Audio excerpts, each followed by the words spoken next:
Mastering the new run game and ball carrier moves is going to be crucial to your success in Madden 25. This video is presented by the EA Creator Network, as they did allow me to get this early footage for you guys, and I am on a slightly earlier build of the game, so this is technically a work in progress and some small things can change. But let's break down how to do all of the new ball carrier moves, how to chain them together, and how to make people look silly in the open field. We're going to start simple and work our way up. First, you need to know about the sprint button. Notice how we start slow, but once we hold down the sprint button, which is the right trigger or the R2 button, you'll notice that we speed up. Also notice the white stamina bar underneath us will deplete as we hold this down. Up next is the basic juke. You can juke left or right by simply flicking the right stick in the direction that you want to juke. Now, if you want to do a more precision juke, you can do that by holding down the sprint button, which is right trigger or R2, while also flicking the right stick. Now, the best way to use the juke, in my opinion, is you want to try to set your defenders up on the outside of the field. When you're on an outside run or you're catching a pass on the outside, once you get going, you want to kind of go at a diagonal towards the sideline and then juke back to the inside. You want to use the precision juke, which is right trigger or R2,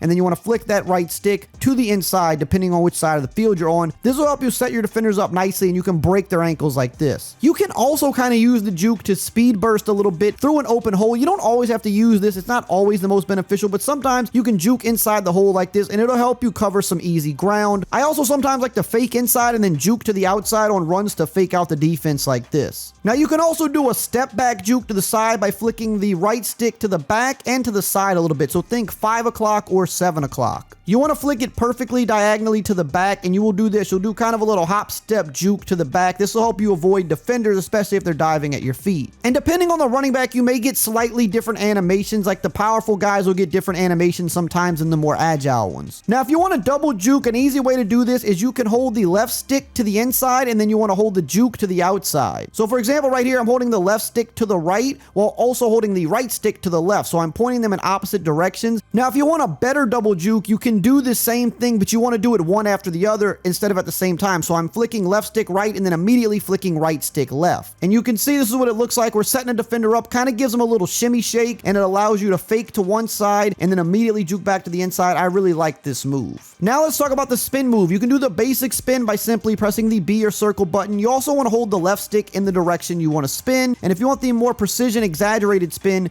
you want to hold down that sprint button R2 or RT while also pressing B and holding the left stick in the direction. Now, if you want to juke into a spin, you want to use the right stick for this. So what you want to do is you want to flick it one way to juke, and then you want to hold it there and immediately swivel it back the other way. So right here, I'm going to flick the right stick to the right, and then I'm going to swivel it from 3 o'clock to 9 o'clock. Right here, I'm going to flick the right stick left and then swivel it 9 o'clock to 3 o'clock, and that's how you do that. To do the hurdle, you simply press the Y or triangle button, and you want to time this up when people are diving at your feet or they're trying to hit stick you low to take your legs out. Now, to do a bit of a breakdown hesitation, what you want to do is be holding the left stick forward, and then you want to flick back on the right stick, but you don't want to hold the turbo button when you do this. Left stick forward, flick right stick back, no finger on turbo, and you'll do this little breakdown hesitation. And again, depending on the running back, you may get a little bit of a different animation, like Isaiah Pacheco gets more of this hard step back here. Now, you can also juke out of these as well, which is really nice. This is where the moves start coming together and you can really get dangerous. So you want to do the breakdown hesitation and then immediately flick the right stick to the left or the right to juke out of it. Now we're going to do a back juke out of this. So we're going to set up the breakdown and then we're going to flick the right stick to the back right or the back left at 5 o'clock or 7 o'clock to do a back juke out of our breakdown. Now, if you just want to put the brakes on completely, you want to let off everything and then hold the right stick back. So no left stick, no sprint, just let go of everything and pull back hard on the right stick. And once again, depending on the running back, you may get a slightly different animation for this, but basically this is your way to just stop on a dime. Now, if you want to quickly change direction after putting on the brakes, you're going to point the right stick to either the right or the left. You won't juke out of this, but you'll quickly start going in that direction. Now, if you want to back juke out of this, what you're going to do is put on those brakes and then you're going to flick the right stick to the back right or the back left, 5 o'clock or 7 o'clock, and you will do the little back jump juke out of this. This is a good way to let defenders run past you, and then you can even jump out of the way if they're diving at your feet. Now, you can also spin out of this, so you're going to put the brakes on, and then you're going to press the B or circle button while then holding the left stick in the direction you want to spin. Now, my favorite move is the high step hezi. To do this, you're going to hold down the sprint button, which is R2 or RT, and then you are just going to flick back really quickly on the right stick. This is going to have you do a little high step, and this is one of the best moves to set players up with. Because now what you want to do is you want to set up the high step, and then you want to quickly juke out of this by flicking the right stick to the left or the right, and this is going to give you the best jukes in the game. And again, you can also spin out of this, so you're going to hold down that right trigger, flick back on the right stick, get the hezi going, and then immediately hit the B or circle button to spin out.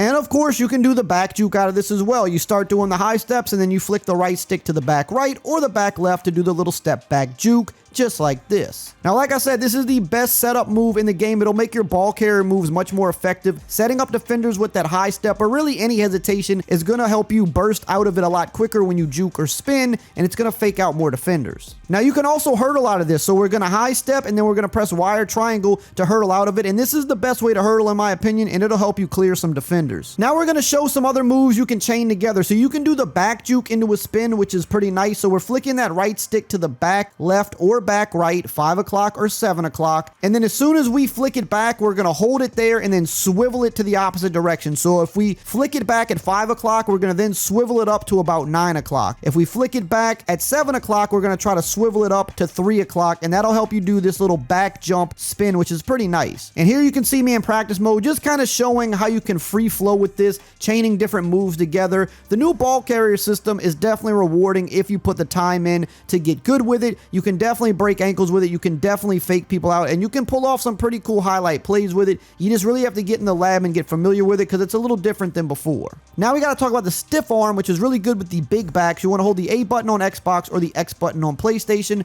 That'll extend your arm and help you push defenders off. This is even better if you have the arm bar ability as well. Now, if you want to use the truck stick, you want to flick the right stick up, and this will have you cover the ball and then lower the shoulder. This is also going to be good with the big backs when you want to run through somebody, and it's very effective with guys like Henry. Here's a few clips of us lowering the shoulder and running over people. This is going to be your best bet when you're using these types of running backs in the game for sure. Now let's talk about the hard plant mechanic, something not a lot of people know about. You do this by pressing the left trigger or the L2 button. What you'll see here is the running back is going to hard plant and change directions very quickly. Now this is going to be very effective on run plays when you're trying to cut back through a hole or change direction. As you can see, I'm hard planting and I changed direction immediately. I didn't really need to use it right there, but just trying to demonstrate. Whereas right here, this is a much better example. You see we hard plant and it helps us change direction and hit the hole quickly before it starts closing, and this is going to help you get more yards in the run game. To dive with your ball carrier and extend your arms to try to hit the goal line, you want to hold down the X button on Xbox or the square button on PlayStation. And if you want to do a celebration jump into the end zone, just make sure you're close, about the 2-yard line before you press it, and they'll do that. Now, if you want to dive over the pile inside the 5, you do the same thing. Hold down X or square, and this will have your running back go up and over the lineman. This is a very good tip to scoring inside the 5. It's actually very effective. Now, to give yourself up with your ball carrier to avoid hits, you want to tap the square or X button very quickly. You do not want to hold it or you will dive. You need to just tap it ever so lightly and you will go down. The same applies for the QB. Just make sure you tap this. Do not hold it. Tap it very quickly and you will slide. But make sure with the QB you're leaving a few yards of space between you and the defender when you slide, because if you wait too long, you're going to get pulled into a tackle like this and probably fumble. Now, to showboat with your player on Xbox, you want to hold down the left trigger, right trigger, and the A button at the same time, and you'll dance in the open field and you'll high step into the end zone. On PlayStation, you want to hold down the L2, R2, and the X button, and you can do some crazy things into the end zone, which even includes griddying into the end zone just like this. Now that you know about the ball carrier moves, you're halfway there. Now you need to know about these other tips to help bring your game full circle, and you can check out that video right here on the screen.